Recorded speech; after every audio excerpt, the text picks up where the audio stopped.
Bonjour à tous, avec l'aide de Dieu, la Yom Yom du 16 Iyar, 31e jour du Homer. Tout d'abord, le Rabbi nous dit qu'il faut étudier le Chumash du jour, le Tilim du jour, le Tanya du jour.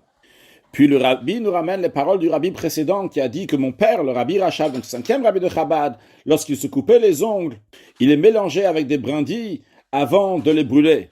Dans une des lettres de Rav Yaakov Landau, qui était le Rav à Lubavitch, le Rabbi Rachab et plus tard le Rav à Bnei Brak, il raconte une discussion que le Rabbi Rachab a eu avec son épouse, la rabbinite Sterna Sarah. La rabbinite Sterna Sarah avait coupé ses cheveux et il a demandé au Rabbi Rachab quoi faire avec les cheveux.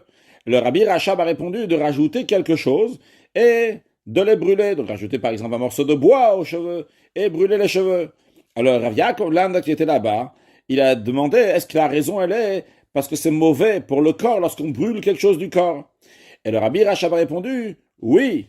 En effet, vu que c'est quelque chose qui fait du corps et qu'on le brûle, ça peut être mauvais pour le corps. Et il a dit, c'est la raison aussi pour laquelle, que lorsqu'on brûle les ongles, on rajoute quelque chose avec quand on va brûler les ongles. En effet, dans la Gemara, il est dit que lorsqu'on se coupe les ongles, il y a 3 sortes de personnes. Il y a celui qui les laisse sur le sol. Lui, c'est un rachat, c'est un mécréant, c'est quelqu'un qui se comporte mal, parce qu'une femme enceinte peut passer dessus et ça peut faire mal pour le fœtus. Il y a celui qui les enterre, qui est un tzaddik, parce que le fait de les enterrer comme ça, on va pas pouvoir passer et marcher dessus.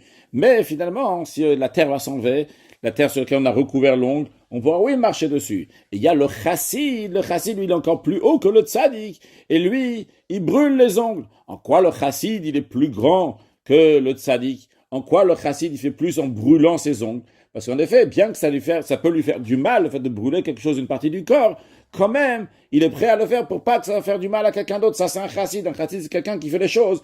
Même si lui, il va être perdant, mais que l'autre va pas être perdant, il est prêt à se donner. Et pour enlever même ce petit souci qu'il peut y avoir, que ça va faire mal au corps, ça sera mauvais pour la personne, de brûler une partie des choses qui viennent du corps. Donc, par exemple, les ongles, on rajoute un morceau de bois. Puis le rabbi nous ramène l'extrait d'une lettre du rabbi précédent, dans lequel il parle de rébellion de la ville de Abel, un juif simple qui savait juste étudier, à peine étudier, mais qu'il invitait beaucoup de gens chez lui, il donnait beaucoup de tzedaka. Il avait des grandes affaires dans les forêts, dans les meules. Il avait plusieurs personnes qui travaillaient pour lui. Il avait une synagogue et aussi un mikvé, il avait une bonne parnassa.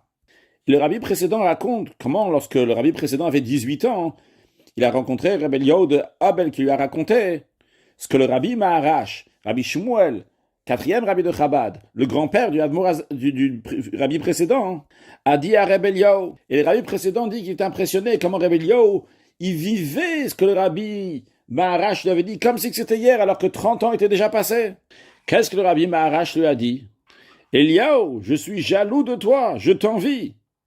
Tu participes à plusieurs foires, tu vois beaucoup de gens, et lorsqu'au milieu d'une transaction commerciale, tu évoques une sentence juive, un passage du En Yaakov. En Yaakov, c'est un livre dans lequel sont recueillies les histoires de la Galta qu'il y a dans le Talmud, qu'il y a dans la Gemara. Lorsque tu invites à étudier un autre juif, la partie dévoilée de la Torah, la partie cachée de la Torah, la Chassidoute, eh bien de cela, tu causes un plaisir en haut. Il y a une joie là-haut. Et pour ce travail-là, le courtage, entre guillemets, Dieu y rétribue ça en donnant des enfants, la santé, la prospérité matérielle. Et de plus en plus que la foire, elle est grande, alors il y a plus de travail. Et alors les recettes, ils sont encore plus importantes. On voit comment un rabbi, de quoi il est jaloux.